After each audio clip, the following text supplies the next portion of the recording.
Good evening, everybody, and welcome back to WR here for the final round of the Tier 1 Championship, where today we head to the Chinese circuit, Shanghai, a track we don't go to very often here on the Formula 1 game, but unfortunately, Dan can't make it here tonight for the finale, a big shame indeed. So alongside me, Nathan Richards, in the commentary box will be TK, and I believe, TK, you've done a little bit of Tier 2 here in the past. Of course, you're over from PSGL F1, so I'm sure you are familiar with quite a lot of the grid here because we've got a very nice one tonight, haven't we? We certainly have indeed. It's nice to see a lot of familiar names returning to the grid. And as you said, been in the WR commentary box once before alongside yourself for some Tier 2 action. And as of tonight, making my debut in the Tier 1 commentary box. Indeed, and we have 20 cars, I think, here tonight, and we have 7 people choosing not to qualify. So that's why we're going to run a short qualifying format here for this evening's race, which makes our day and evening a little bit shorter, and the same for all the drivers as well. We'll run through in a second who's going to be starting from the back, or should be starting from the back, but we'll have a look at the results from last time out, where unfortunately I wasn't there, but it was Nicholas Longay that took the victory ahead of Brendan Lee, and then we had Joris Crozen finishing in third place. Another podium, I think, for Joris this season. His third one overall. Then we had Jake Benham in P4 ahead of Thomas Ronha, Yoni Tormana, Tom Manley, Istvan Pukki, Declan Barrett, and Angelo D'Ortenzio, I believe, on debut, scoring his first points here in WR Tier 1. And standings-wise, of course, you can see it still. Brendan Lee at the top and comfortably at the top, ahead of Tom Manley, of course, our champion this season. Tom Manley in second on 119, followed by Thomas Ronhart on 100, who unfortunately isn't here tonight. But we do have the return, I believe, of Jarno Opmeer. Currently sits fourth in the standings, ahead of Joris Crozen, who's really booted up the standings over the past couple of weeks. He's P5 ahead of Nicholas Longay on 59 points. A point back is Istvan Pukki. 2 points back from him will be Ishmael Fassi. Then we have Jake Benham and Julian Klavenbach rounding out the top 10 here in the standings. And TK, I've got to say, the standings themselves don't look that close, but I've got to say this season, the action on track is always so close, isn't it? You never really know who's going to win. Yeah, it's been incredibly close over the course of the season. And just a massive shout out to the two reservists that have found their way in towards that top 10. It's been an incredible run for both Joris and Julian. And of course, as you said, Jarno Opmeer making his return today after 5 absent races at the top flight of WOR. Yeah, indeed. It's been a long time since we've seen Jarno Opmeer here in WRT1. Or I believe he was only planning on doing 2 league races a week. So he was attending PSGL and also attending our Ironman League, which also ended a couple of weeks ago. I believe Jarno got second in that championship behind Danny Bergene. So Jarno's still very much at the top. And I believe if he would have been here for the last 5 races, he certainly would have been challenging Brendan Lee for the title. But I've got to say, it's been a brilliant job by Joris especially. 65 points. Obviously, he's done a couple more races than Jarno Opmeer, but to be brand new to the season, be a debutant, and to be able to finish 12 points behind Jarno Opmeer, that is something for sure, isn't it? It certainly is. It's been a fantastic run, and I'm almost certain if those 2 DNFs didn't come his way in Abu Dhabi and Bahrain, I think we would have been seeing a much better run from the reservists. Of course, missed the race out in Spa as well. So I think there's a lot for him to build on, and it's a very future talent that we're looking at. Definitely, but tonight we're at China, and unfortunately, because we don't race here, I haven't got the track map, so we can't see it on our screens. But everybody knows the Shanghai International Circuit, obviously, as over the past couple of years, hasn't really been featured that much on the Formula One calendar due to obviously ongoing issues. I believe it was COVID for a couple of years, and then there was something else, and we didn't have a Grand Prix. But of course, we had one this year, and we're going to be here yet again on the F1 24 game, racing around this circuit. What's your thoughts of the Chinese circuit, TK? I think sometimes it's a bit of an underappreciated track on the F1 calendar. You have quite possibly an amazing first sector. Yes, it's a little bit slow. Yes, it's a little bit technical. But when you consider the fundamentals, you have the great opportunities to maybe stick a wheel down the inside, maybe maybe just stick a nose down the inside through some of the corners, and then you open up into that really quick second and third section. Who can forget that almighty long back straight towards the hairpin? And if anyone's late on the brakes there, I'm sure we'll see some chaos. Of course, and I think there'll be chaos either way because we know that the slipstream and the DRS and the ERS is very overpowered on this game, and that long straight is surely going to cause some carnage, especially on the last couple of laps when people are trying to battle for the victory. Because even though it is a finale, even though the championship in the drivers and constructors is all done and dusted. The drivers will be still trying to maybe look for their first wins or maybe trying to break some records here this season. But we are just getting our way into the qualifying session now. So we'll pop ourselves onto the game screen. Just going to get everything quickly sorted. There we go. You should be able to see the game on your screen now. And then, guys, just let us know as well once we get in how the audio is of the game, because I've had to set this up very late and just only really just set it up quickly. So I need to make sure that everything sounds as it should. But here we are, TK, of course, a short qualifying session, and it looks rather overcast. So hopefully, well, the drivers hope, there's going to be no rain.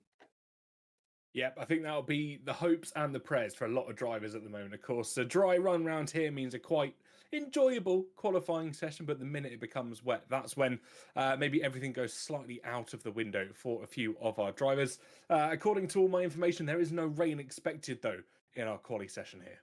Well, I suppose that's good to hear. Means we'll get more running out on track, and it means the drivers are going to be a little bit more comfortable with the conditions. Of course, we do know that there'll be many people retiring in the session. We'll obviously see them all once they retire. Of course, Alvaro Caraton being one of them. I believe Nicholas Longay is going to be retiring. Ishmael Fassi, I think Will Lewis as well, will be one of those that will choose not to qualify. But we will have Jarno Opmeer and Freddie Rasmussen choosing to qualify here in this session. And these two surely will be looking to battle for pole position. I mean, Freddie hasn't been here that many weeks either, along with Jarno Opmeer, so hopefully we can see him get some decent points and get a good result in qualifying. But I think the one person to kind of watch here in quali is Tom Manley. Yeah, Tom Manley, an almighty qualifying force, of course, getting 2 pole positions over the course of this season so far, I believe. And of course, looking to make it 3 tonight. That would make it the best out of anybody in terms of qualifying, or at least pole positions. Himself, Thomas Ronheim, Barry Borman all share the podium with 2 abreast. Of course, and Jarno Opmeer chose not to qualify, so Jarno won't be going out on track. He's just disqualified himself so he can start down in P20. But of course, another driver that we haven't seen that much over the course of the season is Declan Barrett. Of course, a driver that's came over to PC, I think, at the end of F1 22. Used to be known as PSR Smokey, WOR Smokey. Everybody from console will know who he is. Obviously, moved over to PC and has had a really good, few races here whenever he's been racing in this championship, alongside in PSGL as well. He's had a couple of good results, so I expect to see quite a lot here from Declan Barrett tonight. Yeah, certainly do. Again, as you said, one of those drivers that can really pull out a performance when you most need it. And just following on from Jarno Opmeer there, according to any information that we have, Jarno was due to qualify. So who knows? Maybe that was an unintentional spin, or maybe that was just a last-minute call not to make qualifying.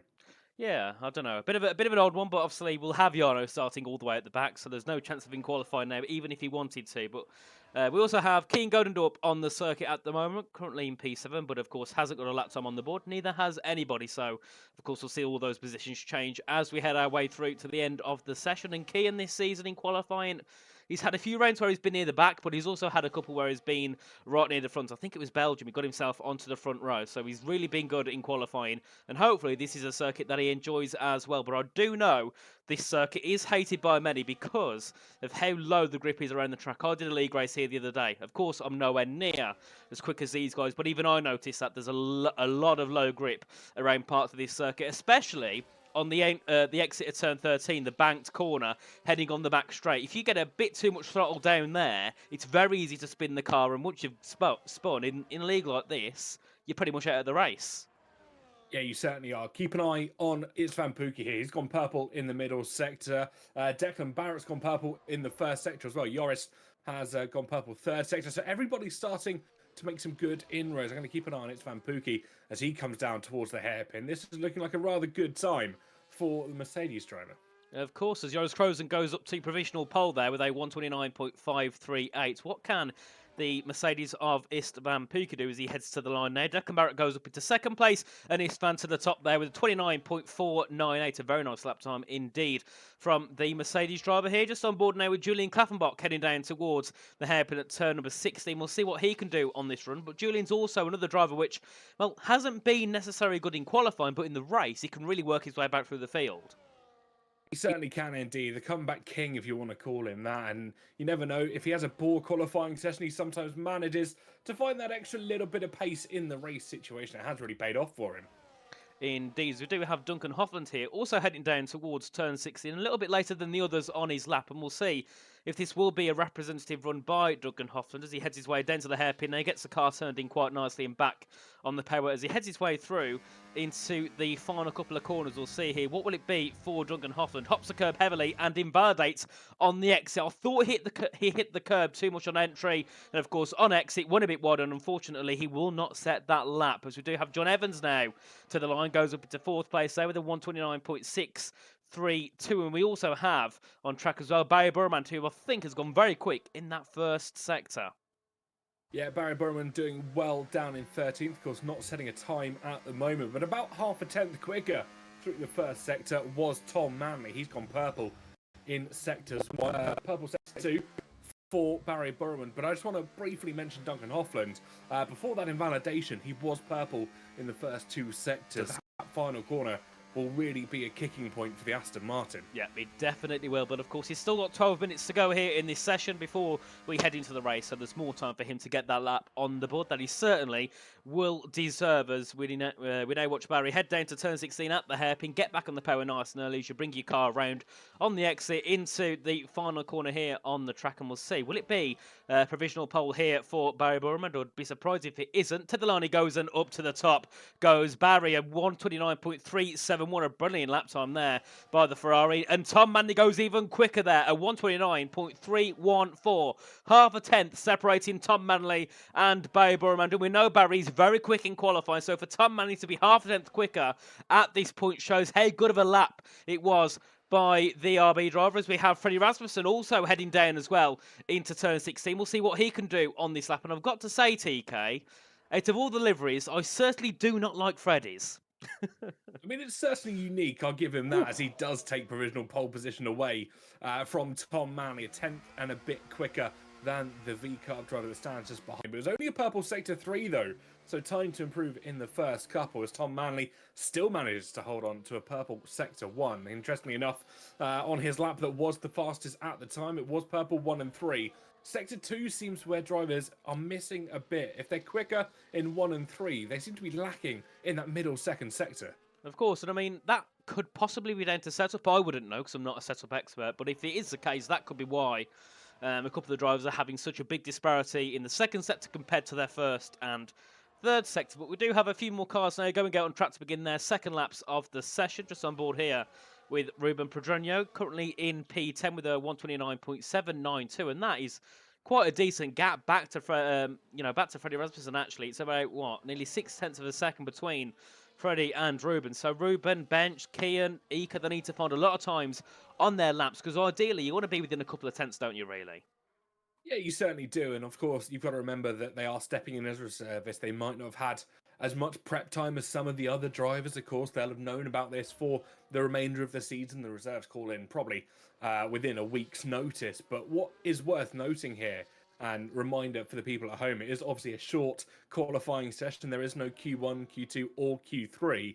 It's not necessarily about survival in these sessions anymore. It is about going as quick as you can. Of course, and you can afford to take some more risks, because you know that you're not going to be, if you're in P10 now, you take a risk. You know that you're not going to drop all the way back to the back and then not be able to continue. If you drop to the back, you can go again and hopefully get yourselves back into that top 10. As Brendan Lee also chooses not to continue in the session. I think Jake and Nico will also choose to start from the back as well. So we'll have Duncan Hoffland, who I presume might go back out, unless he's also decided, no, I don't want to qualify. And we'll have only 12 qualifiers here on the grid. But we have got an improvement here in the first sector by Ruben Pedroño as he heads his way through into turns 9 and 10 here around the long left-hander, and then you sweep it back to the right quickly, shift down the gears. It's a very difficult second sector here. I've got to say, it's in my opinion, one of the most complex parts of any circuit on the calendar, because you've got to get everything pitch perfect, having that low grip, having normally a lower downforce setup because of the straights. It really does make that second sector really hard to handle. It really does. I think you have a different kettle of fish to that first sector. The first couple of corners, you have the slower speeds to try and manage. And of course, you don't necessarily need too much downforce. You can let the car roll in and deal with the consequences after. But as you said, in that second sector, you have to have your foot on the floor. Otherwise, you become a sitting duck in that situation. And if your setup is mainly straight line speed, looking for that third sector, you're under pressure. Indeed, as we'll see here, what can Ruben do on this lap? I believe Julian might just be ahead of him. No, it's not. It'll be one of the other cars on track. It'll be Joris Krozen who goes up to P4 there, just 1,000th behind Barry Burman, and Ruben goes into P5, just about half a tenth back from Joris Krozen there. So a nice improvement indeed from Ruben, as we do have Kean Godendorp now to second place. A brilliant lap there by Kean Godendorp with a 2-3-3. Remember, he's only a reserve here, so great to see Kean fighting right at the top again here in qualifying. A couple more cars still looking to cross the line and set some laps. We'll have Duncan Hoffman on an 8 lap, so he will continue trying to qualify in this session here. What can Ika Bayena do? Currently P11, and will go back into the pit, so he will stay in P11, as we do have Julian Klaffenbach as well heading through into the final corner. Yeah, we do indeed. We'll keep an eye, see what they can try and muster up here. Julian, P11 across the line. Doesn't look like he either improved or was just starting a lap then. I wonder what quite was going on. I think it was a 2.5 tenths improvement, but not enough to jump him up a position. Indeed, as we do see. Is anybody else on track here? We've got Ben Shabakonya, he's down in the first sector. John Evans, I think, has just started a lap, or not, he's just came to the end of a lap. Declan Barrett's down in the first sector by 18 thousandths here, so he could possibly still finding improvements here in the session. But I've got to say, what a lap time that was by Freddie Rasmussen right at the start to be a tenth quicker than Tom Manley. Of course, Keeney's in second now, but that was on his second run. Freddie will be able to find more time on his second run as well. So it could be definitely pole position here for Freddie Rasmussen if he can continue with the trajectory of improvement as he did on his first run. Declan, though, is up by 10.5 as well in that second sector. And the third sector, to be fair, apart from that, couple of corners, it's just a long straight. So a lot of it, I think, in the third sector is about that straight line speed that you got on the car. It certainly is, and I think when we come to the race situation where slipstream becomes a little bit more apparent, of course, the DRS will start to present itself. They won't have to worry necessarily too much about it. I think we are expecting a bit of a DRS chain here in China, but it's that situation where qualifying the race maybe have two different results in mind. Yeah, definitely. I think some people might have a setup that's more tuned towards the race. Some of them might have one that's more tuned towards qualifying. But I've got to say, if it was me, I'd probably choose a setup that's more fine-tuned for the race, because I think we've seen this season that if you have a good setup for the race, it's so easy just to play yourself through the field and get yourself some good points. As we do see John Evans there go up into P4, just behind the back of Tom Manley. I believe Tom is also on an improvement as well, heading through the final corner now to the line. Can it be a pole position here for Tom Manley? To the top he goes with a 199, but I'm sure Rasmussen will try and fight that back. I think he will. It's purple in the second sector for the F1 Sim Racing World Champion. He's coming up towards the final corner now. Can he improve? I think he's gone white. It's an invalidation. And it wouldn't have been an improvement either. He lost time. Yeah, all in that final sector. It was purple second, all the time lost in the third. Indeed, and we did see Duncan Hoffman as well pop up to P10 there with a 129.556. So I think it's pretty much confirmed we'll have 13 qualifiers here. And we'll have 13 people trying to take pole position. So, of course, welcome back everybody in the chat. Please let us know who you think will take pole position, because I don't think we've got too long until, well, about 2 minutes till the drivers go back out on for their final runs here in this session, and we'll see who can take pole position. TK, who do you think it'll be? I think my bet, as it would always stand at the moment, has to go with Freddie Rasmussen. He's looked incredible over the course of the season. Of course, only doing one race here in WOR this season, but I mean, he's never an underdog in these sort of situations. No, certainly not. I think if you wanna put a bet for pole, Freddie's definitely one of those you've got to pick. But I'm gonna go for a bit more of an outsider position at the moment. Barry Burman, P5 with the 371, but I know for a fact he can definitely try and fight for pole position. But guys, we want to know in the chat who you think will take pole here tonight in WR Tier 1 for the finale of the season, Rain 12 here at China. And we've got one car going out very early, Julian Klaffenbach. And my thoughts is, TK, here, with him going out with 4 minutes to go, is his plan possibly to do 2 outlaps? Yep, I think that may be the agenda on his mind at the moment. Of course, 2 outlaps, get extra heat in the tyres, make sure that you're hitting every single apex that you want to be hitting. But at the end of the day, if he gets it wrong on that outlap, it can spell disaster for any heat that he managed to get in them. Indeed, as he heads his way now down to turn 16, and definitely in the race, this is going to be such a crucial point of the circuit. When you have that DRS, ERS, and the slipstream, you're going to be heading right into a big heavy braking zone, into a hairpin. We're going to see lots of contact here, lots of carnage. We're going to see lots of sliding as well on entry. So I think this could be a very interesting race just with that final sector alone. But we do have Julian now heading back into the pits and nearly hitting the wall on his way in. Oh my, that would have been close, and that would have been quite embarrassing for Julian, I think, if he hit the wall there. Yeah, it would have been an interesting accident that we would have seen from himself. And I wonder if that lap was maybe just preparing himself, maybe just scrubbing a set of tyres, but doesn't really make much sense considering the lobby restart that's going to happen in between sessions. So it is a real mystery as to what actually caused the young man to go out there. Yeah, I've seen a couple of people do it before as well. I never know why. And I've still never found why. I might need to ask a couple of them actually after why they choose to go out and just go back in straight away. I presume they're on scruff tyres and not going to, go out on brand new tyres and then go back in because then they've wasted, a couple of % on the tyres. So yeah, it's a bit of a weird one indeed. But we do have a few cars now heading out for their final laps in this session. The first one being Ika Bayana, currently in P13. And he's around 7/10 off that pole position. So definitely needs to find time on his lap. We also have Kian, John Barry also going out on circuit, and the Ferrari cars looking very strong. But at the moment, it is a Red Bull 1-2 with Tom Manley and Freddie Rasmussen. So Red Bull also looking very, very strong. And of course, the Jarno Otmir starting at the back. Jarno's got a lot of work to do, I think, in this race. And his teammates at the moment have a more simple job in the race. Yeah, they certainly do. I think with Jarno Otmir, he understands, obviously, the amount of races that he's missed in this season. Potentially doesn't want to get involved too much in qualifying. As we said earlier, season well and truly wrapped up. Brendan Lee, of course, taking it last time out, finishing P2 in the Grand Prix.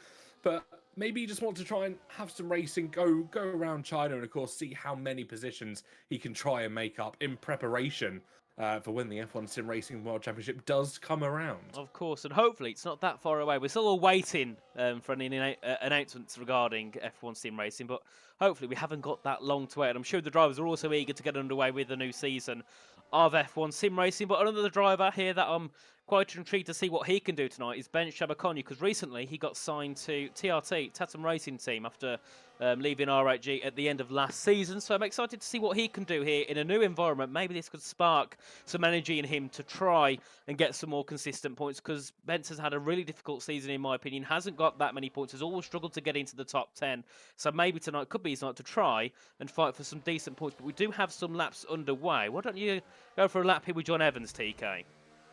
Yeah, that's right, on board with John Evans through the first sector we go. And as we said, it's the twisty-turny snail sector, as I like to nickname it. It's a right into a left into a right again to finish it off. And at the moment, we'll see how the split times start to come in. He's 4,000ths quicker than his personal best through that first sector. So not overly quick than we were expecting for the Ferrari man. But as he continues through, we'll keep an eye on how he goes through the second sector. More technical, but even more high speed than the first. And I think he's got a lot to do. Of course, this is their one shot to get up towards the top of the qualifying order. We run in towards the third sector, in towards that elongated right-hander. And it is a purple middle sector, not for John Evans, but for his teammate Barry Borremand. Of course, Barry looking strong on this run. We'll go on board here with Barry Borremand heading down to turn number 16. And whoa, John spun. Oh, that's John's qualifying done, isn't it? A .337. That's the most he can do here in this session. So can Barry overtake his teammate here and get himself higher than P5 at the moment? It's heading through now into the final corner on the circuit. Will it be pole position here for the finale of the season for Barry Borremand? To the line he goes, and it will be a .085. A brilliant lap there from Barry Borremand, as we do have Ika Bayena go into P11. What can Kian Gerdendorp do now? Heading through the final corner, up to the line. Will it be pole position for him? To the line. No, he stays in fourth place. Looking down as well. Looking to try and find someone on a lap here. Ruben Pedreño heading through into the final couple of corners himself. Down to turn 16 at the hairpin. John Evans will cross the line, but of course can't improve on that lap. So he'll stay P5 at the moment. Pookie goes up into P5. Now 3,000ths quicker than John Evans. We do have Ruben, the Williams driver now, heading to the line. Declan Barrett goes into P7. Ruben to the line. Stays in P9. What about Freddie Rasmussen looking to try and take pole position to the line, and he hits the wall on the exit. That will not be an improvement for him unless Tom Manley can deny Barry Burman pole position, as we do have there Joris Krozen going up into P4. A brilliant qualifying run by him. And can Tom Manley take pole? He's got to find just over a tenth of a second in that third sector to the line. He goes, and he will. Takes pole position, does Tom Manley at 0.69. A brilliant lap indeed, and it was going to be right to the wire there between Barry and Tom, but Tom just about takes that pole position away. Absolutely incredible final lap, 16 thousandths of a second quicker than Barry Burman. To talk about doing it right at the death of the session, that shows a true, proper man of sportsmanship. And just to confirm, that is pole position number 3 for Tom Manley this season, making the most out of any driver. Indeed, absolutely brilliant there by Tom Manley. But it will be Barry Burman starting alongside him on the front row, and then we'll have Freddie Rasmussen in third. Keane going up in P4, followed by Joris, Istvan, John, Declan, Duncan and Ruben rated at the top 10. Then we'll have Ika Bayana, Ben Shabakoni, Julian Klavermock, Will Lewis, Alvaro Carleton, Jake Benham, Nicholas Longay, Ishmael Fassi, Brendan Lee and Yana Watme, who will all be starting from the back of the field. So, of course, P14 down, chose not to qualify. P13 up, did choose to qualify. So having so many quick drivers though at the back, TK, could make it very interesting once we get into the race now, because there'll be so many people that are trying to fight through against some of those that did qualify but might be a lot slower. Yeah, they certainly will do. And of course, don't worry about the rain. If you can see on the screen, there will be a brief lobby reset. Everybody gets back into their pit garages. We'll go again. And who knows, time might slightly skip in these sessions. Well, we'll see what happens. Of course, the grid will have to be reset. Of course. I'm not sure we are leaving the session. So because we're going to leave the session and have a quick break, we'll have a quick words from our sponsors at Grid Finder and Next Level Racing. We'll be back very shortly.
And welcome back, everybody, here to the commentary booth here as we start to get ready for the Chinese Grand Prix, of course, the final round here of the championship. Of course, Brendan Lee has got that championship confirmed, but Tom Manley would surely like to try and get as close to him as possible and try and get a win here tonight. Of course, on pole position with a 29.069, and it was Barry Burman in second place with a 29.085. Very close between the top two, but also further back as well. The gaps are very close, and then we've got some very quick drivers as well at the backyard. Watmere, Brendan Lee, our champion.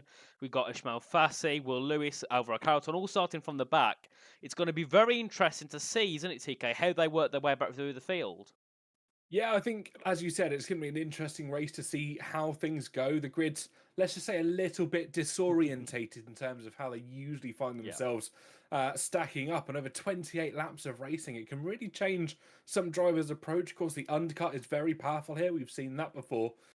So maybe we'll see some cars diving in just those couple of laps early, trying to benefit from it and get in some free air. Yeah, hopefully. I think it's going to be very interesting, especially as I just said to TK off air, Heading down to turn 16 at the hairpin, it's going to be very interesting what the drivers do because it's a very difficult corner to get right, especially when you got cars at the left of you, at the right of you, also cars right ahead of you. So, yeah, it's going to be very interesting what happens down at that hairpin. But of course, we haven't got long before we get to see what happens down at there. We've just got to get 4 more drivers in the lobby. Then we can have the grid sorted out and get our way into the race. And this is always the worst part, isn't it, of a broadcast, TK? Sitting here, waiting, waffling along until we can get our way into the session.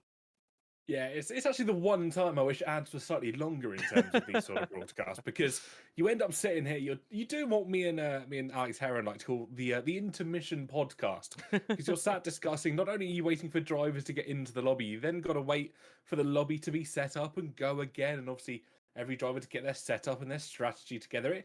It's a really weird part of league racing at the moment that you don't necessarily see when it comes to real world motorsport.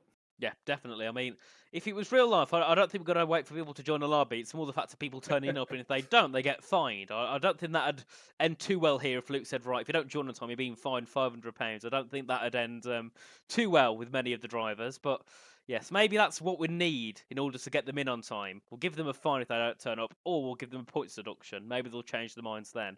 But we're just got to get a couple more in. Of course, sometimes there is issues with people loading in because of different time zones. So yeah, hopefully everyone can get in very quickly. We can get underway, which for what could be a very good race, and maybe one of the races of the season. Of course, we've had so many brilliant races so far this championship, but China, it's always going to be a special race because it's a track as well we don't often go to. So many of the drivers haven't got that much practice around this circuit, so they're going to also be getting adjusted to the circuit, and the conditions, and also trying to figure out what strategy is the right one to go. Because normally, if you did a race like Silverstone where PSGL, WOR, Ironman League have all done it, you'd be like, right, so we're going to go hard medium because that's what we did in the last race. But here, if there's nothing to go off before, you've got to kind of guess and hope you get the right strategy.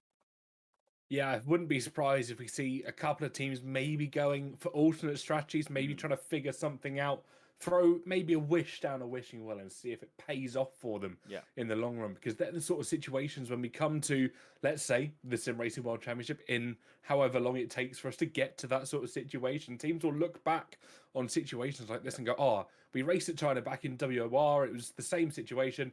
Oh, let's try a soft medium strategy because it kind of worked there.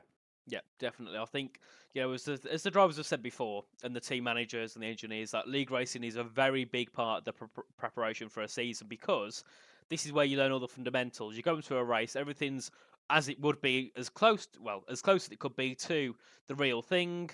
And you kind of get to see how everything plays out. Some drivers take it more seriously, some might not. For example, Freddie doesn't really bother and doesn't really try, I don't think, in these leagues. He's a champion. He's been second place 4 years in a row before, but he's never really in the top 5 in a championship in PSGL nor here at WOR. So, of course, some drivers don't take it seriously. Some do. Of course, Brendan Lee done a lot of practice this season, got himself into a position where he can win the championship, and now he can call himself a WOR champion along with Jarno Opmeer, who's, I think, won 4 here in WOR, if I remember correctly. So, it just depends, doesn't it, as well? And also, it's great to have the reserves have a chance to jump in and really test the waters for their levels of racecraft and pace against some of the Tier 1 drivers.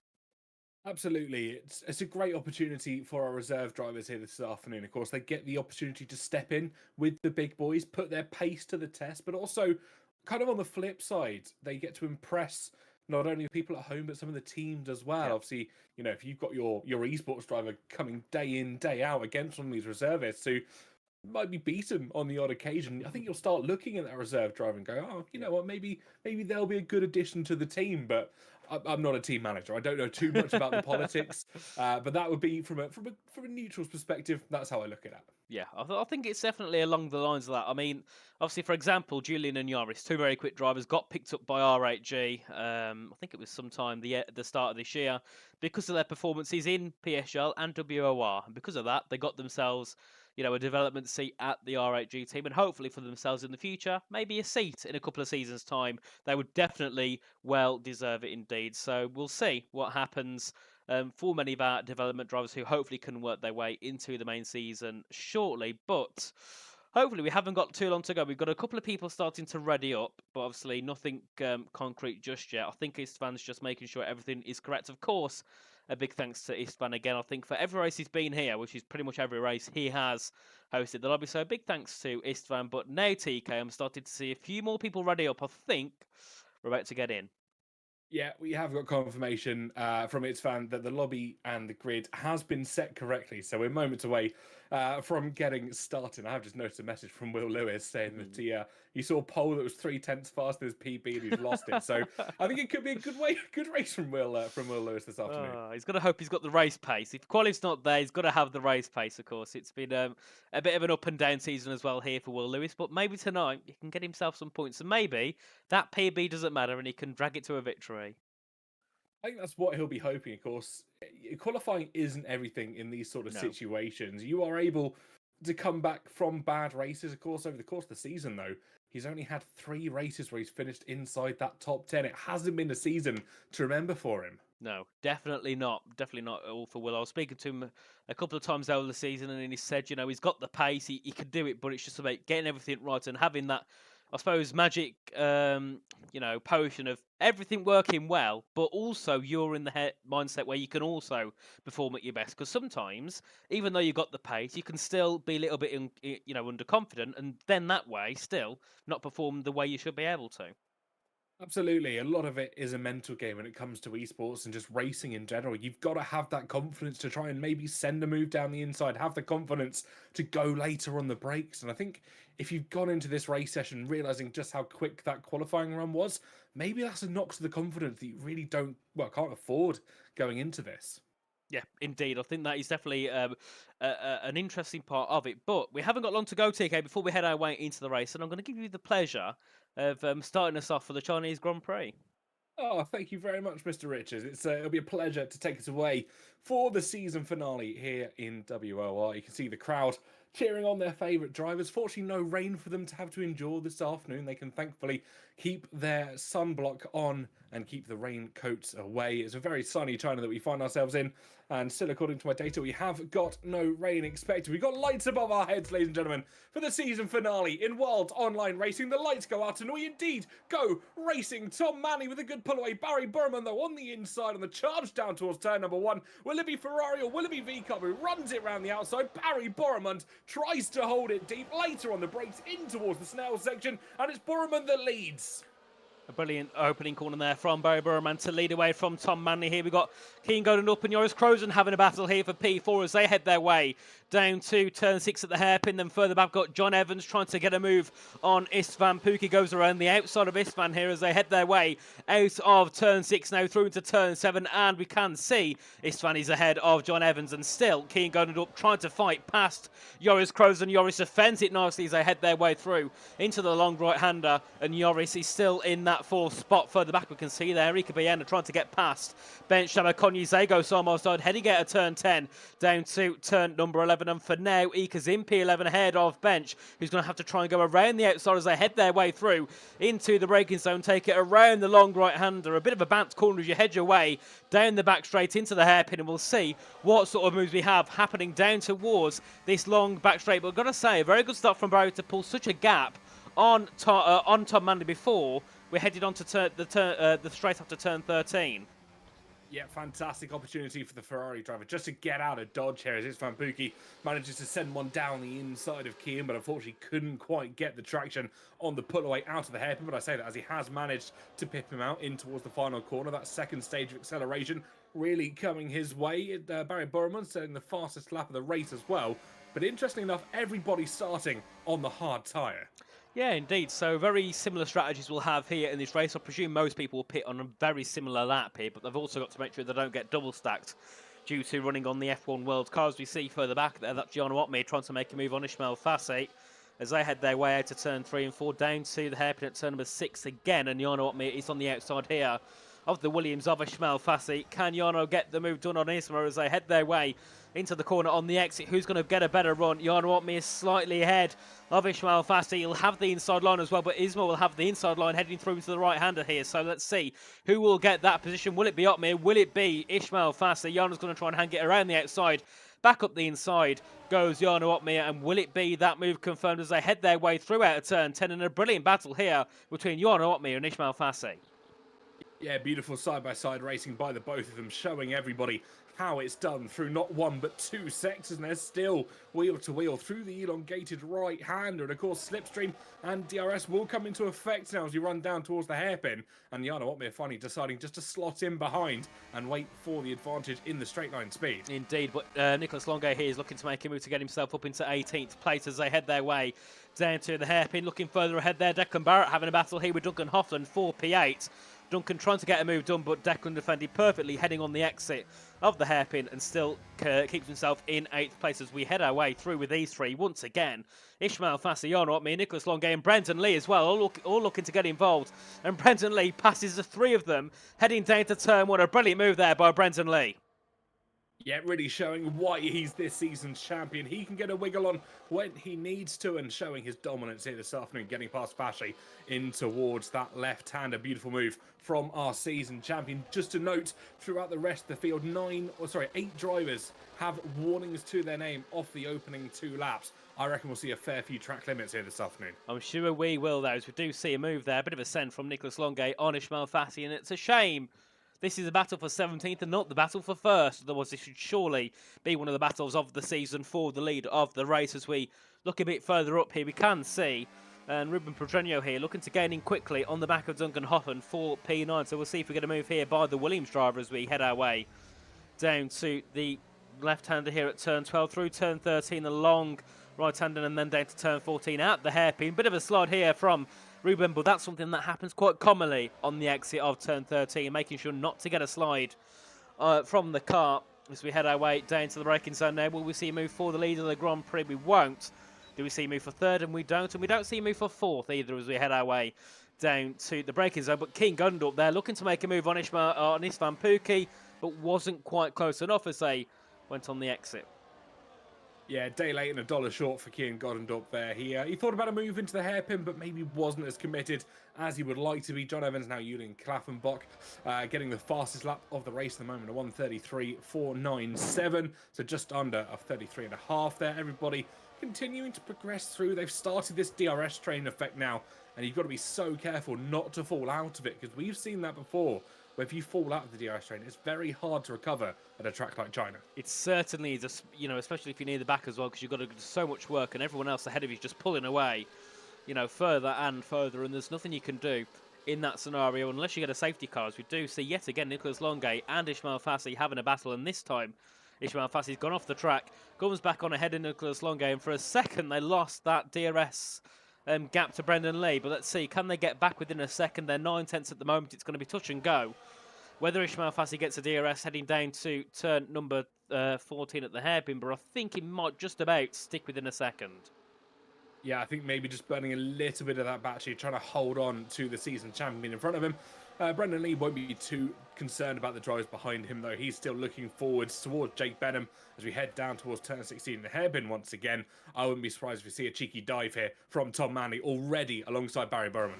Of course, if we do see Barry Burman there on the outside, Tom Manley on the inside. We've got Joris Krozen there trying to get past Freddie Rasmussen on the exit. Heading through to the final corner here. That might have been a brilliant move there by Joris Krozen. Into 3rd place goes Joris ahead of Freddie Rasmussen and takes that final podium spot. Freddie, though, on the battery, looking to get himself back into 3rd place. Tom Manley's on the inside as well as we head our way down to turn 1. To the outside goes Manley, takes the lead away from Barry Burman. Joris is back up the inside here of Freddie Rasmussen, tries to get 2 moves possibly ahead of Tom Manley as we head our way down to turn 3. The outside for Joris, the inside here for Tom Manley, who will come out in 2nd place. It will be Tom Manley to keep ahead of Joris Krozen, but a brilliant battle there. And Freddie Rasmussen, unfortunately, drops down to P4. Istvan Pukki having a fantastic view of this battle as they continue through. It's like Noah's Ark through a number of these corners. They're going 2 by 2 with Barry Burman, Manley, Krozen and Rasmussen all not satisfied with the positions they find themselves in at the moment. Of course, there's Istvan Pukki there for a second. Look to try and make a move there on Freddie Rasmussen as we head our way through. Need to hit the double left-handers here, turn 9 and turn 10. Bit of a slide there from Istvan as we head our way down to the braking zone here to the next left-hander. Turn number 11 here. We'll see, can we get a move possibly from Istvan on the back of Freddie, because Freddie looks like he's lost touch a little bit with pace on this last lap, but a bit of a slide for Istvan, probably costing that opportunity to try and make a move. Heading down towards the hairpin at turn number 14. We'll see if anybody is planning on making a move anywhere down the field. Further back, we can see Alvaro Carreton there on the back of Will Lewis, as we do see Manley closing again. Joris Krozen closes in, but no one chooses to make a move there into the breaker zone, apart from John Evans, who goes for a send here on Keane Godendorp, drops down a couple of positions, allows Declan Barrett to go up into P7 and allows possibly Duncan Hoffland to make the move. But Duncan backs off, heading into the final corner, because he knows that final corner is not a place to make an overtake. Yeah, we're quite often seeing that chain reaction at the moment. One driver goes for it and everybody else either suffers the consequences or gains the beneficiaries of those moves being made. Julian Klaffenblock at the moment looking for a way around Ruben as they headed into turn one. He swung around the outside, inside line became his, and I think he wants P10 here. Indeed, a brilliant little battle here between Ruben and Julian, heading down to the braking zone at turn number 6 now. Who will get that P10 spot? I think it might be Ruben, because he makes a send here on Duncan Hoffland, who runs a little bit wide there. And for now, Ruben has kept that P10 spot, but Julian's up the inside now as they head their way through into turn 7 and 8. And Julian gets that move complete into the top 10. Goes Julian Klaffenbach, a brilliant move ahead of Ruben Pedronio. That battle all the way from turn 1 down to turn number 8. And Julian finally got the better of the Williams driver as they head their way down to the next braking zone. Once again, Julian is on an absolute charge. Started P14 now, is within the top 10. Yeah, beautiful moves left, right and centre for everybody as things stand. Julian not standing on ceremony in the opening stages of this Grand Prix. We're about a quarter race distance in as we state this. Lap 7 will be that quarter way through, and everybody starting to find their feet. Tom Manley still wants that lead back though from Barry Burman. Once again, he's on the inside line. Can he go for it this time? He has the inside. Can he get the traction though? It's going to be close on the exit, and I think Barry's got the inside for now. Barry keeps lead at the moment ahead of Tom Manley as they head into the final corner. And what's happening at the back? We've got battles absolutely everywhere for the final positions here. Brendan Lee now getting another position, this time ahead of Will Lewis. Further ahead, we do see Benjamin McConaughey here looking to make a move ahead of Ruben Pedronio, and at the front, of course, we can see Joris Krozen here looking to go up the inside here of Tom Manley. Pookie's on Rasmussen as well as we head our way through to turn number 3. Can Tom get that move covered for P2? Still he can. And this time we've got Freddie Rasmussen on the outside of Joris Krozen, but hasn't quite got the speed. Heading down to turn 6 to make a send for P3, so still stays in P4 and for a moment was under pressure from Istvan Pookie. Yeah, Pookie's still getting an amazing view of this challenging battle as we go through the twists and turns of Sector 2 for the 7th time so far in this Grand Prix. I think Freddie Rasmussen will be getting slightly annoyed at where he finds himself in this chain at the moment. He'll be wanting to at least be securing that podium before we head into those pit stop situations. But what a drive from Joris at the moment. Started P5. He's jumped up 2 from that race start, and as things stand, looking like a very respectable drive. It certainly is here by Joris Krozen, certainly a star in the making here at the moment as we head our way back down to the hairpin at turn number 14.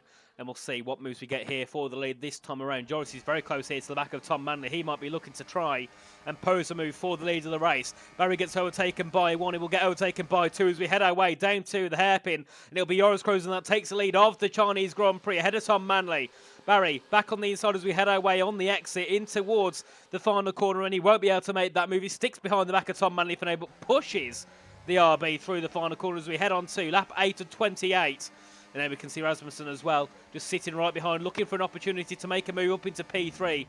And will stay in 4th for now and nearly taps the back of Barry Burman, heading through into the first couple of corners. Yeah, beautiful move from Joris there, down in towards the hairpin. It was smart, it was calculated. He followed Tom Manley through and then held the inside line against the V-Cub. Nothing Tom Manley could do there to try and defend from the reservist that steps in this afternoon. As we work our way through the first and second sectors, Barry Borman now has an opportunity to try and charge some of the battery. Just take a step back, take a breather before he mounts his next attack. Indeed, as we unfortunately see Will Lewis now right at the back of the field. So he was, on about his pace early, saying his PB was 3/10 off par. Well, he's currently dropping down to P20, was P14 earlier on, so not been a good race so far here for Will Lewis. Pace certainly hasn't been his friend this race at the moment. As we head our way back down to turn 11, we can see further back there someone looking to try and make a move, I think, but I'm not quite sure who that was. It could have been Jake Benham there, who's currently running in 15. I haven't really spoke about Jake at all this race. He's just been kind of saying where he's in that 15th spot, following in behind Ika Bayena, and then, of course, Alvaro Carreton in P13, just ahead of him as we head our way back down to turn number 14 at the hairpin. Do we see a move here from Barry? He's going to go to the inside of Joris, has to back out as we head our way into the corner. Joris drops down to 3rd, and just like that, quickly, TK, you can see someone drop from 1st to 3rd And doesn't really take much mistake from that driver either, does it? No, not at all. And I think a lot of drivers will now be mentally preparing for the final laps of the race. I think we saw a couple dive into the pit lane further back. I think that might have been Will Lewis heading in for a fresh set of tyres, and he actually retires from the session. Will Lewis deciding not to continue the race anymore, as Barry Burman's retaking the lead of the Grand Prix here away, as Gordendorp and Pookie having a good old scrap further back. They're still 2x2 through the course of the twists and turbulations of this Chinese Grand Prix circuit. But as I said, they'll just be prepping for those final laps now, deciding who wants to lead on what lap, because I don't think anyone will want to lead onto that back straight on lap 28. No, they certainly will not. It's a horrible corner as John Evans has had a bit of a mistake. I think he's dropped a couple of positions there now. Dropping dead to P10 behind Declan Hoffland and Julian Klaffenbach as we look further ahead there. Rasmussen, he's ahead of Joris Kroos now as we head through turn 10. A brilliant move there by Freddie Rasmussen, but also Kean Godendorp having a brilliant race so far. Currently P5, looking to try and close in to possibly charge on for a top 4. Of course, hasn't had a podium yet this season, so would love to get a podium in the finale of the season. Looking further back as well. Oh, Kean has a massive slide, and that allows Pookie and Barrett to close in very quickly and try and make a charge, heading down to the hairpin. Very lucky to save that as Kean, but that is knowledge, that is experience, being able to save that slide. I think there was a slight tap on the brakes. You saw the rears briefly locked just to get the car pointing in the right direction. I think Kean is not standing on ceremony. He dove down the inside there of Joris. Yeah, tried to make a move for P4. Couldn't quite get it done as we headed through the hairpin, but on the exit of the final corner, back down to turn 1, Kean is back within a couple of tenths, of course, as Istvan Pookie flies past Kean, heading down to turn 1, and Kean has no battery at all in his car. Istvan has a little bit more, but still, he doesn't have an ideal amount either as we head our way through. Declan Barrett here on the outside of Kean, heading through to turn 3, has the inside line here. Kean's been swamped on this latest lap as in P5, looking for a move for P4 now. Is looking to try and defend P6 from the driver in P7 as we head our way down to the braking zone. Ooh, bit of a tap there behind from Julian Klaffenbach on Duncan Hoffman. Those two go side by side, and still Kean keeps ahead of Declan Barrett just for now, but further back here, it was a bit of a tap there from Julian into the side of Duncan Hoffland. It was a bit of a weird tap, almost side-by-side banging wheels, just as they managed to get the brakes onto those cars. Julian looking like he's being a little bit impatient in this Grand Prix at the moment, maybe feels he deserves to be that much higher. Of course, starting from P13, it's been a good run for him at the moment, but he can't get complacent in where he finds himself at the moment in this train. No, we certainly cannot as we head our way through out of turn 13, once again down to turn number 14.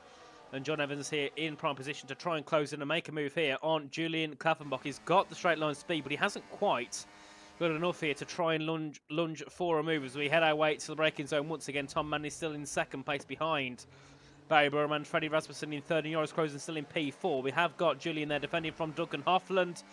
Slight bit of contact. Julian gets up into P8 ahead of Duncan in P9. A brilliant move indeed from Julian Klaffenbach, who yet again Kean has another tank slapper heading out to the final corner. Allows Barrett to pull alongside and pull ahead into turn 1, and Declan Barrett now takes that P6 place, and Kean is really starting to drop back here. Yeah, I'm being told Jona Otmir has damage, and I can confirm that front left end plate missing for the, well, let's just say the all-star here in F1 sim racing. I wonder what had occurred there. But Jano's chance of going last to first, I think, are ever diminishing now with that front wing damage. Indeed, currently sitting P17 and might not get any higher than that, unfortunately. Brendan has damage as well. Oh, no, it doesn't. Who hasn't? Who has? No, I thought Brendan did, but it's seeing things, ignore me. Brendan also hasn't had the best race at all, sitting down in P18, and I think one thing we've learnt from this Grand Prix so far is this track, it's so difficult to make moves if you're in a train.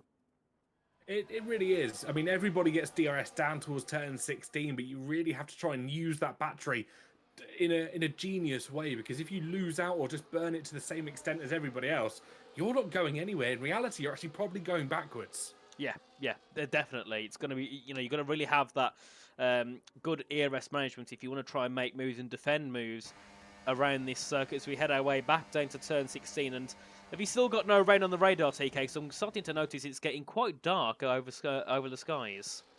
Still no rain on the radar, at least within the next half an hour or so. But as you said, certainly getting more overcast here in Shanghai. But maybe that's just cloud cover coming in. Oh, massive snap for Barry Burman at the final corner. Oof, and Kean also going completely off circuit as well. Two drivers having a massive mistake, heading out to the final corner. I think it was Barry who moved all the way over to the left, because I saw Keane shoot to the right and I saw a car shoot to the left there. A couple of drivers making a mistake heading through the exit of that final corner, and I think it shows how difficult it is to drive this circuit with the lack of grip and, you know, the lack of traction that you get on some of the corners. Yeah, you're absolutely right. It was Barry Burman who just had a bit of a rear kick out there as the final corner. That is the red car that you saw pretty much in the middle of the track where you wouldn't expect them to be.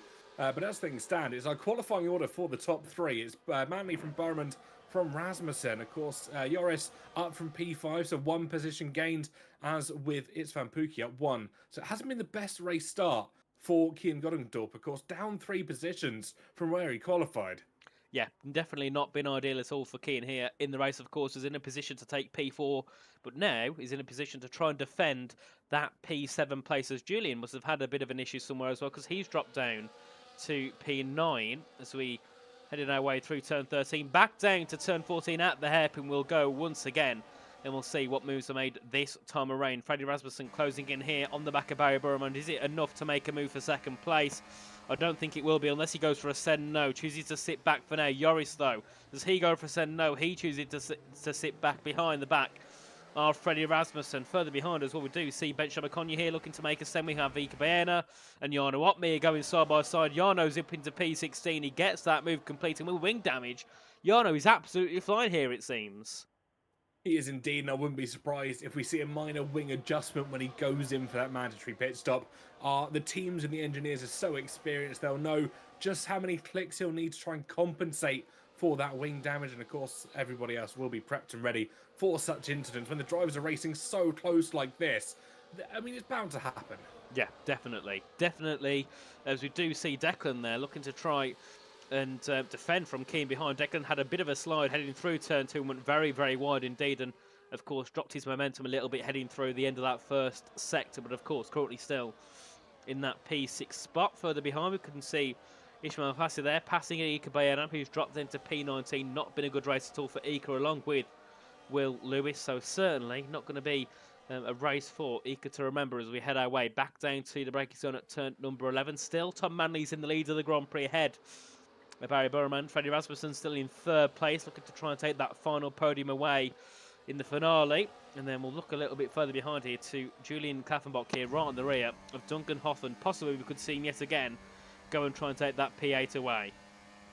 Yeah, I think there's going to be a lot of moves made in the next few laps. We approach half-race distance. Of course, I wouldn't be surprised if we see some pit stops coming nice and early. They're 2 abreast in towards the hairpin. Boromund, though, ahead of Manley this time. They're still side by side, but I think this time the Ferrari just etching his way through. Manley will have to settle for P2 for now.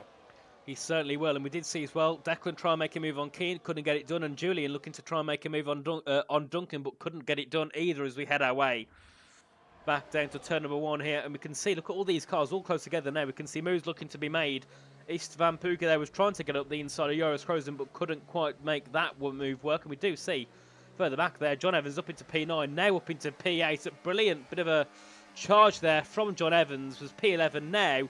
He's looking to try and make more moves. Gets past Julian Klaffenbach, looking to make a move, and Julian makes a massive send into turn 6 to try and get ahead here of John Evans and to try and get ahead of Duncan Hoffman. They go 3 wide, heading into turn number 7.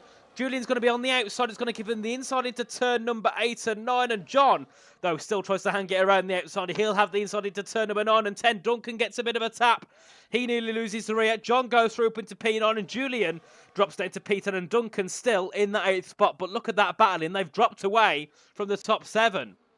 And more importantly, out of DRS range, 1.4 seconds. The gap back to Duncan Hoffman. He's going to be absolutely fuming at the situation he finds himself in. Lucky to have the car still facing in the right direction after that tap from Julian Klaffenbach. But as I said earlier, I think Julian just needs to calm down a little bit, respect where he is in the race train, but he's going for moves down the inside that aren't even necessarily there, in my opinion. Yep, definitely. Just trying to make sense here and get some positions, but I think on some occasions it might have came off worse. So we do still have Freddie and Joris fighting for P3, and Freddie still keeps that 3rd place in his hands, and John still on the back here, Duncan Hoffman. We do see Keane and Declan both make their pit stops here on lap 15 of 28 as we head our way back down to turn 1. Once again, Evans now on the outside of Hoffman, but chooses to sit back because he wants that DRS. We do see Julian as well looking to make a send and taps John Evans heading through into turn 2 and 3. Julian's going to be on the outside of John here, heading through on the exit. Can he make a move down to turn 6? He's got a decent exit, but so has John as we head our way now down to the hairpin. Will Julian make a send? I think he'll go for it. No, he sits back for now, knows the better of it, and chooses to stay behind. And we do see further back as well, Nicholas Longe up into P11. Yeah, so far so good for Nicholas Longe. Of course, the recovery drive really starting to go his way up from P18, where he once started this race. But look at the gap now between Hoffland and Pookie, over near enough 3 seconds as we're over half the way into this race. I think that has to be exclusively down to John Evans and Klaffenbach starting to fight. And of course, Hoffland's kind of got involved in that unwillingly. Yeah, definitely. And I think, like you said earlier, TK, once you lose that DRS around this circuit, you lose so much time. And they're over 3 seconds back. So the battle really is between that top 5 for the lead. Anyone else behind has really got a big outside chance of doing it. But I can't see it being that possible, as we do see John Evans there look to try and close in. We do have Barry ahead of Freddie ahead of Barry, sorry, as we head our way down to turn 16. Julian's made a move ahead of John as they also head their way down to the hairpin. Duncan's dropped down to P8 as we head on the exit. Julian's gone back up the inside of John and gets that P6 claimed, as you do see Tom, Freddie, Julian make a pit stop, and Nicholas Longe has got a warning and has got himself a penalty. Yeah, I'm not 100% sure where that was for. Potentially final corner, but first of many that I was earlier predicting. Of course, few drivers in the pits, pretty much everybody choosing the mediums to continue for the rest of this race, as was to be expected. I don't think anyone's going to go and try for a long strategy on towards the softs. They aren't necessarily a good race tie around here. But the leader still Borman from Joris, of course, on a fantastic drive at the moment. Pookie and then Evans as your top 4. But look at the gap on your track maps between the drivers. Of course, and we could see that undercut did work there for Declan and Keane now, sitting net P1 and P3 ahead. Declan, sorry, ahead of Tom, and Keane ahead of Freddie as we head our way down to turn 6. So doing a good job so far are the top 4 in this, well, net top 4 here in this race. And the Nika Bayano is really far back as well after his pit stop as we head our way through into turn 7, 8 and 9 once again. And of course, we'll see. When do these guys at the front choose to pit? I expect Barry and John to pit on a similar lap, being as they are teammates, so they'll kind of know when to pit. Joris and Istvan as well. I'm sure they'll head back into the pit soon and get themselves onto a set of the medium tyres. Because, of course, we do know that that undercut does work. So you want to kind of get in as soon as you can at this current point.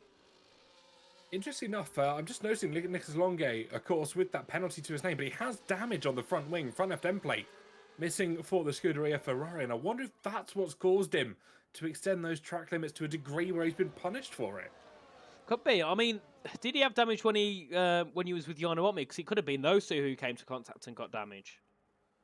I actually don't know. I've only just noticed it on the Ferrari car as I was watching on board with him fighting Jake Benham and Ruben Pedrano here. So I'm not 100% sure where he's picked that up, but almost certainly will be affecting his race from this point on. Indeed, and we'll see. Where does Declan Barrett come out compared to Freddie Rasmussen and Joris? Quite far ahead here. Joris comes out. Now, what happened to Joris there? Because look how far back he is from Freddie Rasmussen. 2.2 seconds. So I'm not sure if he made a mistake on the exit of the pits. Because it was... Could have been, but surely he would have lost more time. I swear the gap was like a second originally. Now it's 1.8. Maybe it might have been got held up in the pits for a slight amount of time. And of course, fresh tyres or colder tyres. There's a number of factors that go in, especially when it comes to situations like this. Indeed, there is, as we do see, of course. Declan Barrett have the lead of the Grand Prix ahead of Tom Manley. Keane Gundorp in that 3rd place, but of course, I'm sure they'll start to drop back a little bit more once some of those have made their pit stops who are yet to pit. Of course, Burman, Pedreño, Benham, Longe and Fassi have yet to pit here in this race and get themselves onto a new set of the medium tyres. I can't see anyone thinking about soft, so I think the top 5 should be in relatively soon to pit onto a new set of tyres and try and get themselves some brilliant moves heading to the end of the Grand Prix. We do see Jake Benham there making an overtake ahead of Pedreño, and we should see Tom Manley make a move ahead of Declan Barrett and possibly even Keane Gundorp here as they're all closing in. Freddie goes up the inside of Keane. He gets that P8 away, so now we'll be looking to try and close it and make a move on Declan Barrett. Yeah, the 4 of the top 5 into the pit lane. Jake Benham speeds in the pit lane. That's a 10 second, and that will be surely race over for Jake Benham. But interestingly enough, and this is a more strategy point, Barry Bormund staying out, the only driver to do so far. Yeah, staying out very long here is Barry Bormund in this race, so a little bit confused of why he's staying out so long compared to everybody else, but maybe this strategy is the way to go. here for Barry Borman. But remember, tracks like China, people expect them to be on the esports calendar, bin as they have been whenever China's been on the normal Formula 1 calendar. So possibly it's just a bit of testing here for Ferrari to see what strategy works and what strategy doesn't.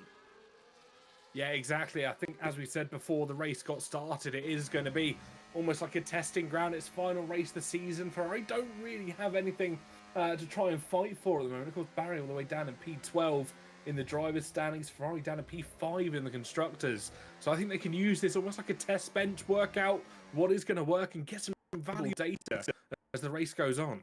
And the thing is, you never know. Maybe Barry can play this right, and maybe he can still come away with some decent points. That's still it's still very much a possibility.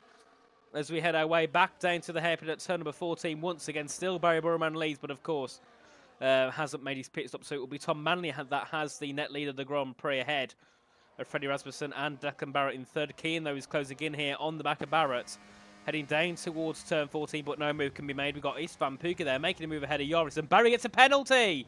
Speeding in the pit lane. Oh, what a shame for Barry Burman. Oh, that is going to be absolutely gutting, but I wonder if they won't be too concerned about it at this moment in time. I'll confirm what tyres he's gone onto, and it is mediums. He's just gone late onto the medium stint here at the moment.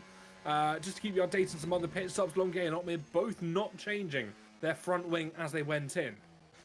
Weird. So they're both chosen, well, they both think that their tyres, the wing's fine to continue on and not really affect their pace too much. They are still running in, Jarno's very far back. He's 2.5 seconds back from Michel Malfassi there, so I'm not sure what happened to Jarno Otmir.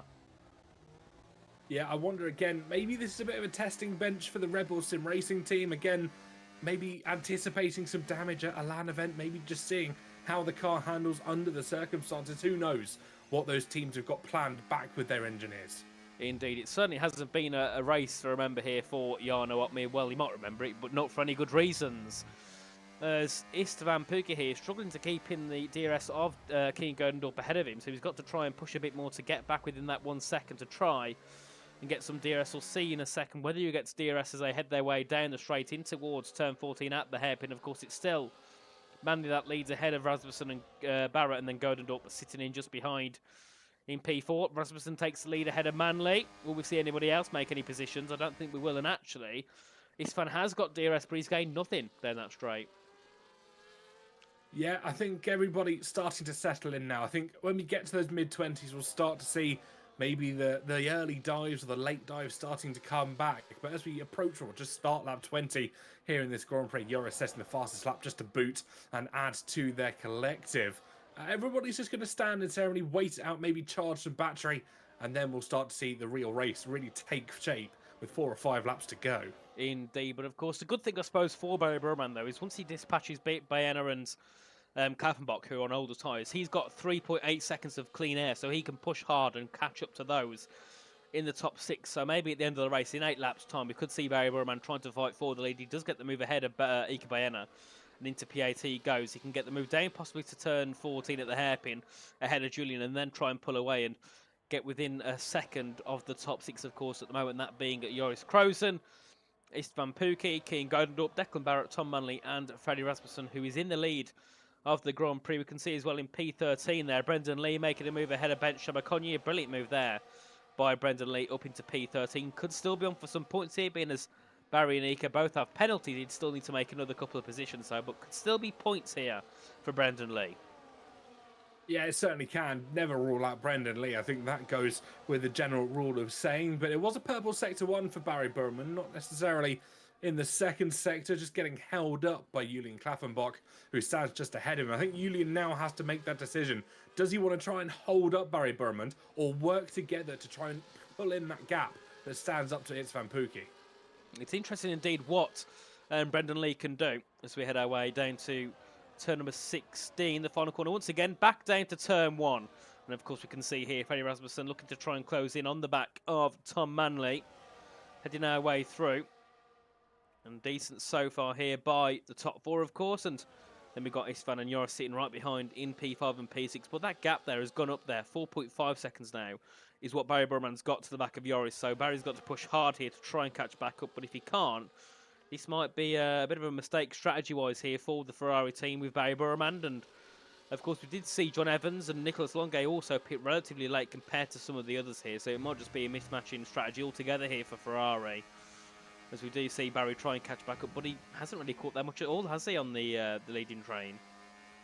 No, I think he's really struggling here, especially through the second sector. He'll be able to gain some time through with the fresher tyres, but the moment we get to that back straight, sector 3, the run down towards the hairpin, that's where the Ferrari's really going to struggle at the moment. He won't have the extra straight lines being afforded to him by the drag reduction system, and of course he doesn't want to burn too much battery to try and chase after the guys in front, and then end up helpless when he reaches that pack. Yeah, definitely. As we do see Rasmussen take the lead once again, we do see off the underheader by Enna for P9 in the race as we head our way down to turn number 14 at the hairpin. Once again, we do see Pedrenio as well making a move ahead of Benneman.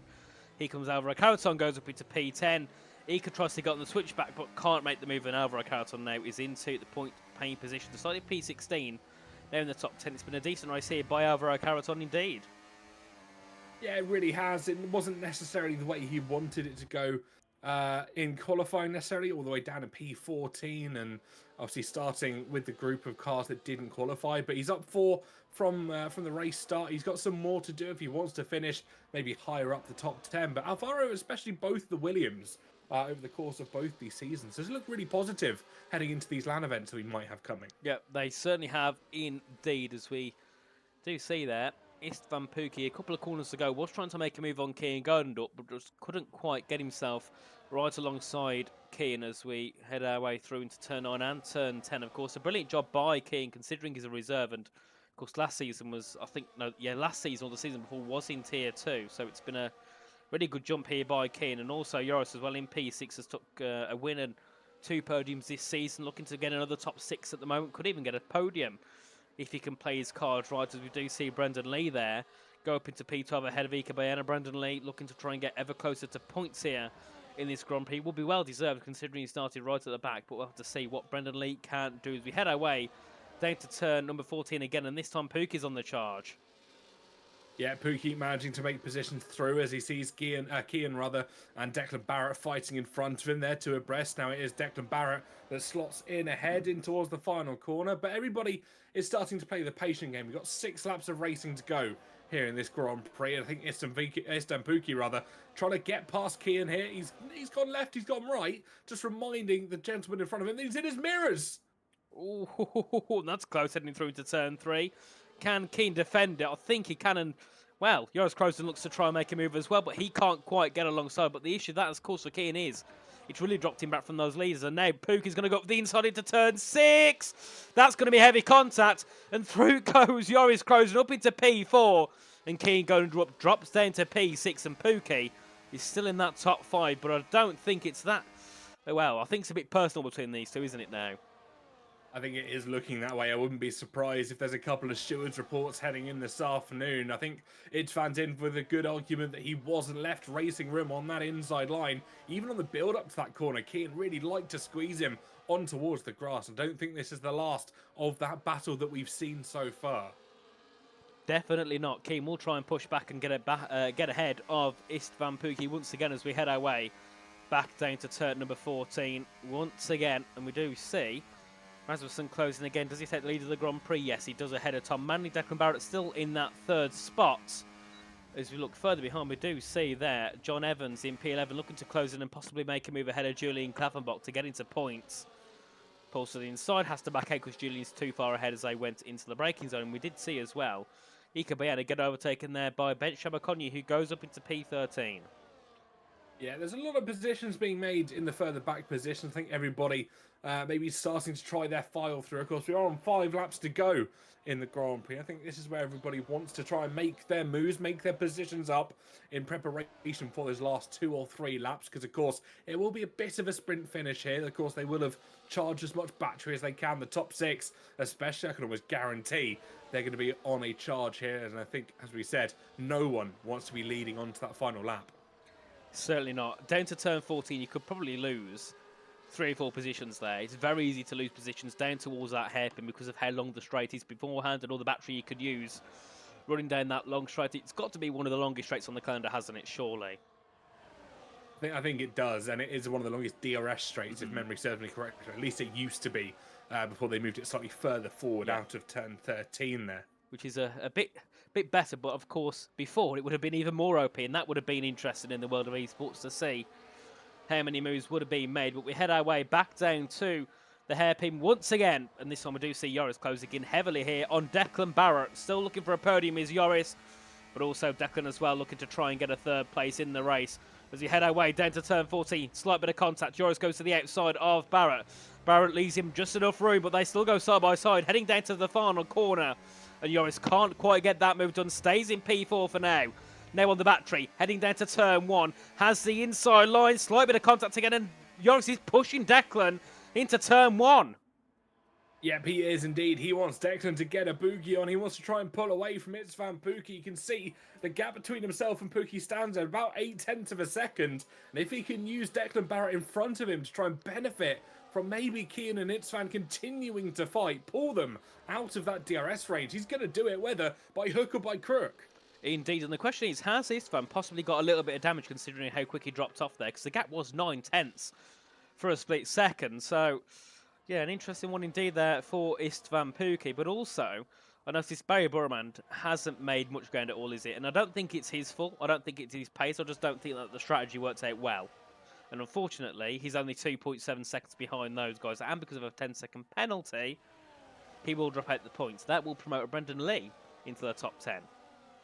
It will, and Brendan Lee will be happy to get those extra points, of course, already securing the World Championship here in WOR. But of course, an extra race few points will be happy to come the way of the Kick Towers. But Barry Burman hasn't been a race to remember for himself. He has cut that gap down from about 4 seconds now to 2.5, but maybe too little too late for the Scuderia. Well, here comes Joris again on Declan Barrett in towards the hairpin at turn 14. Joris can try and get a switch back, but he can't do so. And still stays down in P4, but he's eager to get that move. Duncan Hoffland now is ahead of Alvaro Caraton. We do see John Evans as well, looking to try and go around the outside, heading into the final corner, but couldn't quite make that move work. Now we see Joris on the outside of Declan Barrett into turn 1. And Joris Crozen does get that third place. A brilliant move there by Joris. He had to wait a couple of laps, but finally gets that move done and goes into third, possibly. Could be looking for a win. I believe so far this season, Joris in the past 2 races has finished first and third.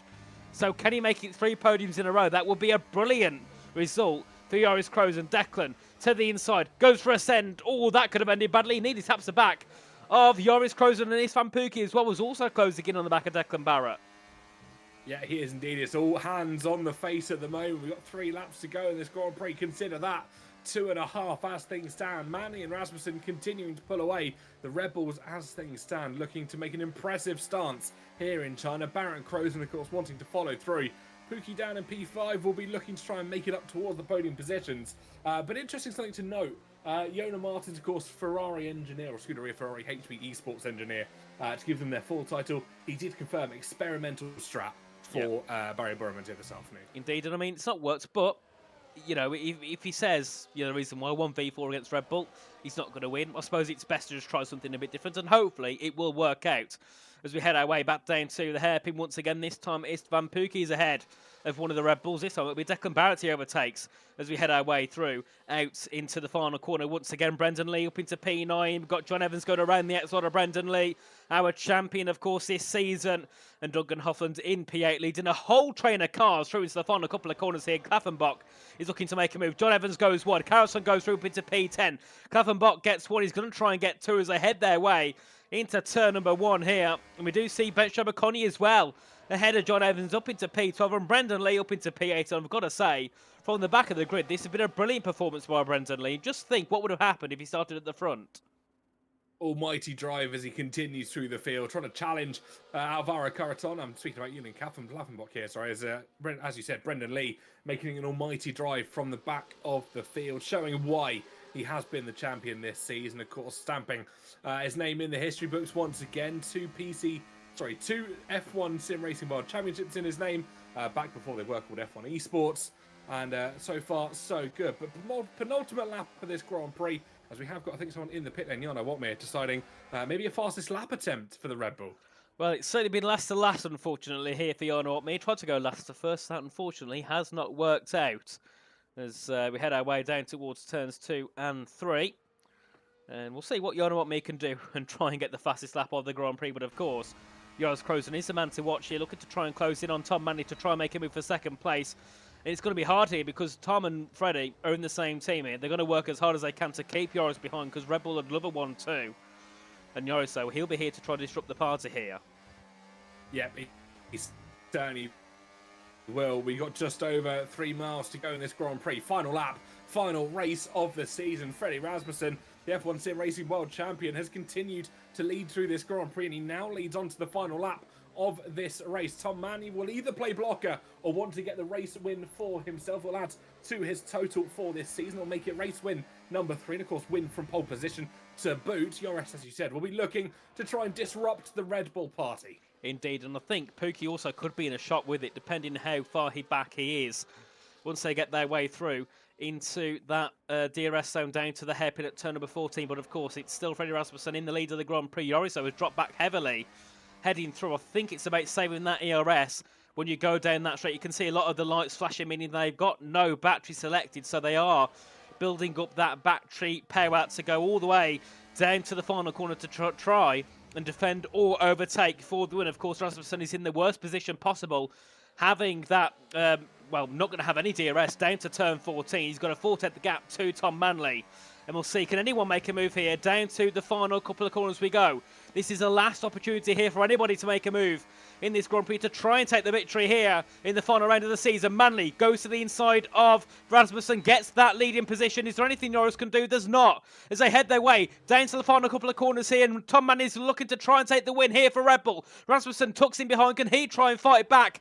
To the line we go, and I think it will be Tom Manley. Rasmussen runs wide. It'll be Tom Manley that wins here in the final round of WRT 1 Season 18, ahead of Freddie Rasmussen in second place.